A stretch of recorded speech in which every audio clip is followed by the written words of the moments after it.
That's the problem. Tobias Harris stinks. Scapegoat him all you want. Bring in somebody else who can get a rebound every 15 minutes. Great. You're still going to lose.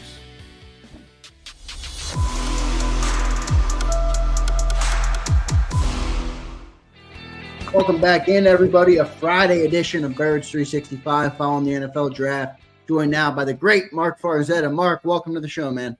I heard the term shrinking violet. I was told I was not going to be talking about the Sixers today. So thanks, John. You can. Yes, you can. I've talked about them. I want to talk about them. I want to get one question, and then we'll move on. Then we'll go Eagles and rookie camp. Okay. Tobias Harris, let me make this clear. Tobias Harris stinks. All right. We can all stipulate that. Confirmed. Now, I feel like I see way too many people scapegoating. They don't see the real issues. Well, you get rid of Tobias Harris, you get all this money, you bring in other people. The Sixers, I just talked about it with the Eagles and spacing. The Sixers don't play the right way. And from that, this is what I mean, Mark. Look at any Sixers elimination in the past. Kawhi Leonard, Trae Young, Jason Tatum, last night, Jalen Brunson, all creators. That's how you close games in the modern NBA. That's how you close games. Joel Embiid can be the guy for 43 minutes, Mark. But if you're not up 10, the offense has to go through Tyrese Maxey. Saved him in game 5. That was just, an anomaly. The offense has to run through Tyrese Maxey late in close games in the playoffs. Game 35 in Memphis, I don't give a shit. All Joel Embiid. I don't give a shit. To close games, you need a closer in the modern NBA. Maxey might develop into that, might not, but then you got to get somebody else. Shaq had Kobe. Shaq can do all the Shaq stuff. End of game, Kobe. Until they are honest with themselves, Mark Farzetta. Joel Embiid is a tremendous talent. Let me scream it into the microphone because everybody will say, oh, you can't, and it's an indictable offense to criticize Joel Embiid. It's the way the sport is played. Adapt or you become the Sixers. Brunson's going 3-3, bang, bang. That's 6 points. And then you're knocking it down to the block and trudging and turnovers. You can't win like that. That's the problem. Tobias Harris stinks. Scapegoat him all you want. Bring in somebody else who can get a rebound every 15 minutes. Great. You're still going to lose if you don't have a creator. And let him create to finish games. Rant finish, Mark Farzetta. Wait a minute. I thought there was going to be a question. Yes. What was the question? What is it? I just learned about basketball. That's all that just happened there. The question is rate my rant. There you go. Yeah, really. Second time Johnny Mac gave that rant today. I enjoyed it just as much as you just did, Farzi. 10 out of 10. I love it. The only thing is, though, last night, and going into the game, quickly on it, because I think we just took up all the Sixers time. But I wanted Tyrese Maxey to run the show. I wanted Joel Embiid to downshift and just play to within his means. His means ended up being pretty damn good. The problem was Tyrese Maxey. Look, the NBA is all about stars. Tobias Harris, I've told everyone for the longest time, stop expecting anything from Tobias Harris. If you get 10 or 15 points from him, it's a blessing. Unfortunately, last night, he literally, not only did he give you nothing, he got you minus 10. I can't think of a better last line in the last game Tobias Harris ever plays as a Sixer, more fitting to his career as a Sixer than 0 points, 29 minutes, and minus 10. That's my point, Mark, and I'll bring it back to the Eagles because I hear him at Eagles show. But Sean Desai, Brian Johnson, people want a scapegoat. And you scapegoat these non-entities, which is fine, and it makes you feel good. But you're not looking at the real problem. Until you look at the real problem, you're still getting beat by Tatum, and you're still getting beat by Brunson, and you're still getting beat by Kawhi Leonard. identify the problem and deal with the problem, you're still losing. I think we need Johnny Mack as a Sixers defensive coordinator and offensive strategist. I think that's what we need. Wouldn't be a bad idea.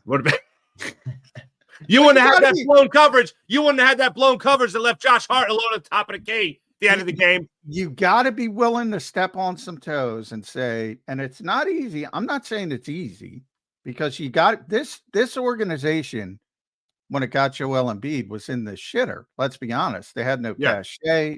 Mhm. It was a joke. And they had to, play up to him like superstars can be high maintenance. You got to sit him down and say, look, big guy, we love you. You're phenomenal. It's your game for 43 minutes. But if it's close, you got to set picks and you got to let this guy create. And sometimes you'll get the ball and you'll be able to finish. But it ain't running through you. I'm sorry, you're not winning that way. And that's the real problem. Copy that. Let's get it back to the Eagles. Party.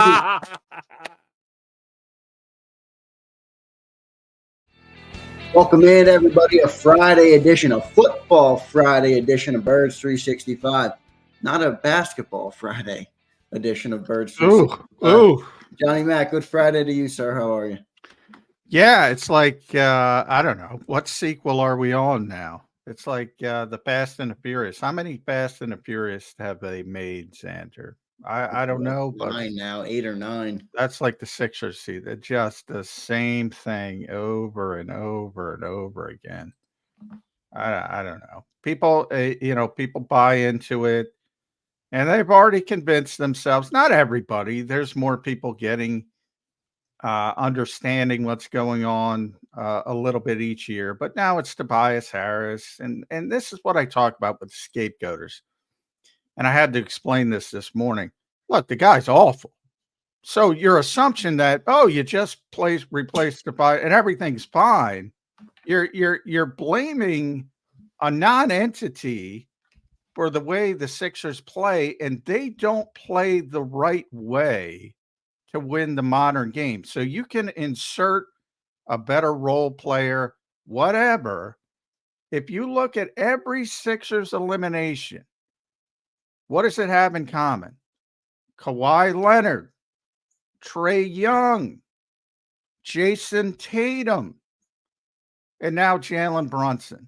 What do all those players have in common? Good guard play. It's not that. They are creators. To close games in the NBA at a high level, I'm not talking about game 46 in Memphis, at a high level in big pressure situations, you need to run the offense through a creator. That's why it's not to say the Sixers can't win a game. They've won games in the playoffs, obviously, or they can't win a series here and there. They've won series in the past before they run up against the creator they can't deal with.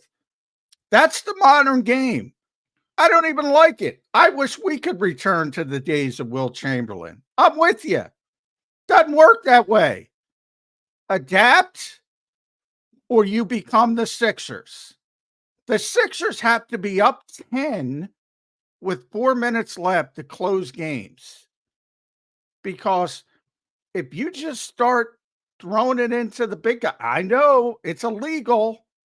I'm not saying, read my lips. Joel Embiid is the most skilled big man in NBA history. Can't close games. It's the nature of the modern NBA. Shaq had Kobe. Shaq was phenomenal, but Kobe closed games. Kobe was the closer. Now, if Tyrese Maxey isn't at that level yet, maybe he becomes that, maybe he doesn't. But right now, he is the Sixers' best option to close games. And they have to run. It can go through Joel for the first 43 minutes. But the final 5 minutes, he's got to set screens and let Tyrese Maxey take over. And they'll be better. I don't know if they can win. Again, we have to see. And then you need tougher role players. Their role players are a joke. Tobias Harris, Kelly Oubre. I think the next rebound might be Kelly Oubre's first. Kyle Lowry, God love him. He's tough, but he's got nothing left. Nothing left. Nick Batum is tough, but he's 35. He's only got so much left. There's a couple guys who play the right way, but until the Sixers and their fans, and it's a group and it's a large group, come to grips with the modern NBA, Fast and the Furious Part 16. I mean, you're just going to keep going down the same route. You can't deal with the high-level creators. They're going to close games and you don't have an answer. That's just the way it is. I want to thank everybody for checking in this morning. We will get to football as this is Birds 365. Yeah, But I do want to follow up. I do want to follow up with you, Johnny Mac, real quick on that. But good morning, James, Twiz, SMD Eagles, Rolando, Luke. We appreciate you all being here. Make sure you drop us a like on the show to help us grow. Again, we appreciate you being here. Johnny Mac, has the process officially failed?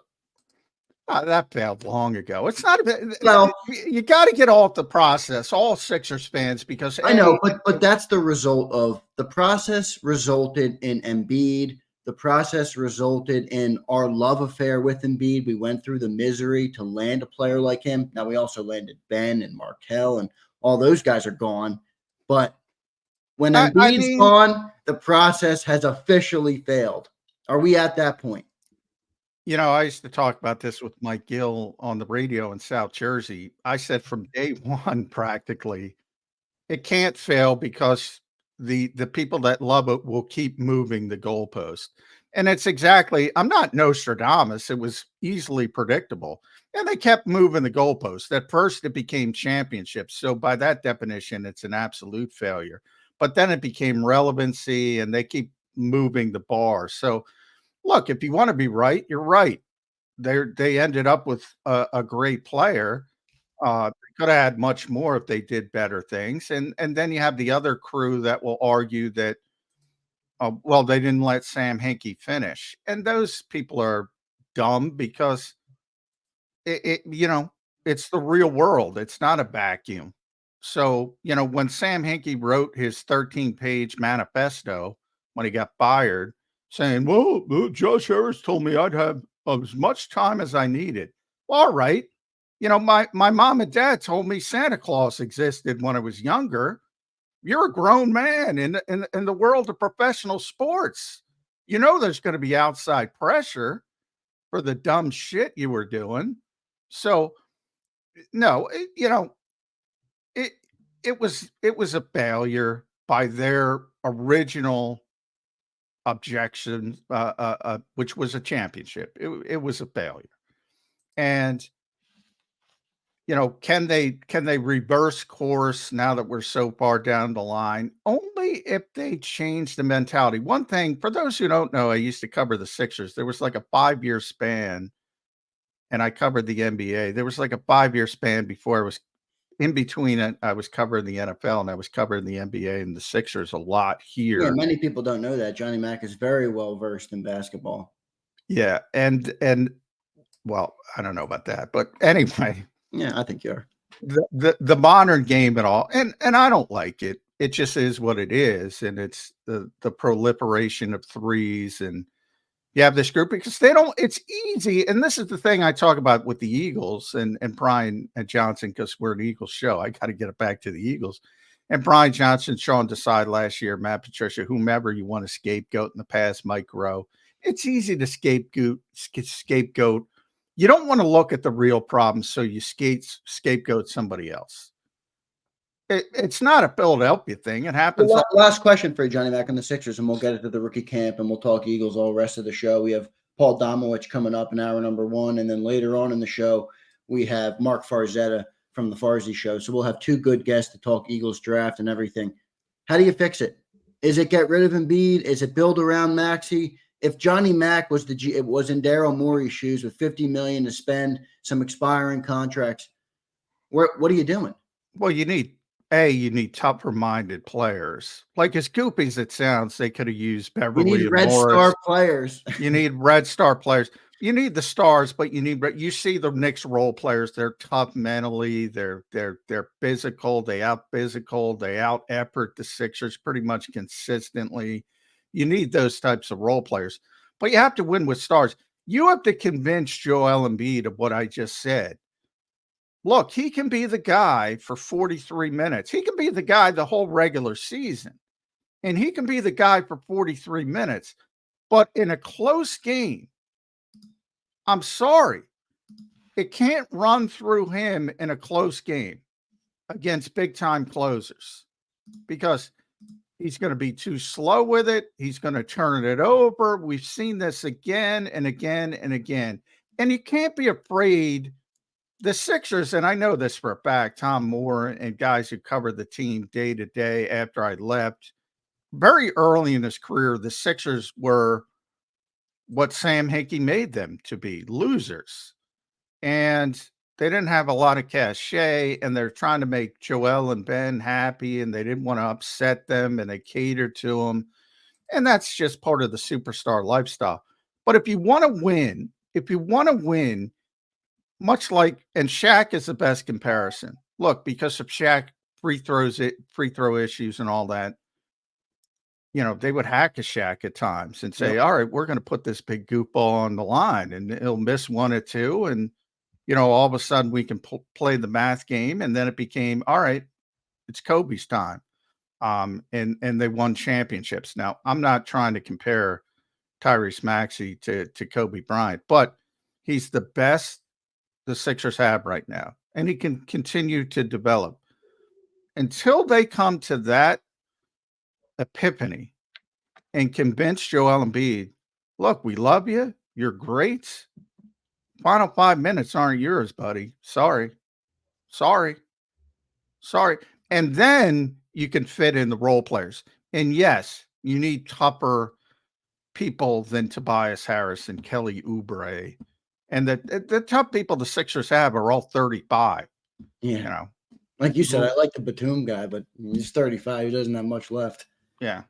and they're mentally tough. They've stuck around that long for a reason because they play the game right. They're mentally tough, but they just don't have enough left in the tank. So, you see the difference between Josh Hart. He's not great. He hustles though, man. Yeah, he's energy. He's mentally tough. That guy hustles, man. I love that. Even the center, obviously he's getting beaten around by Embiid, but he's just, he's not wavering. He's not afraid. He's not scared. They just up and down the roster, they just had tougher players, and the Sixers, to be honest, shouldn't have even gotten it to 6 games. Yeah, I agree. I thought they were going to lose in 5. That'll do it for 2024 Philadelphia 76ers. Yeah. I'll see you next year. Thanks for my TED Talk rant. Shout out to James Carver. James, we do appreciate all your contribution to the show. None of them go unnoticed. We do appreciate it. We need to get Caitlin Clark in here, Johnny Mac. What a player she is. She'd be tougher than Tobias Harris. Yeah, she would. She's a hell of a player and a lot of fun to watch. It'll be cool to see her. I think she's going to lift the WNBA up as a whole, which would be pretty cool to see. If you missed any of today's show on the JAKIB Media channel, listen to the podcast on your way home. Available on YouTube, Apple, and Spotify.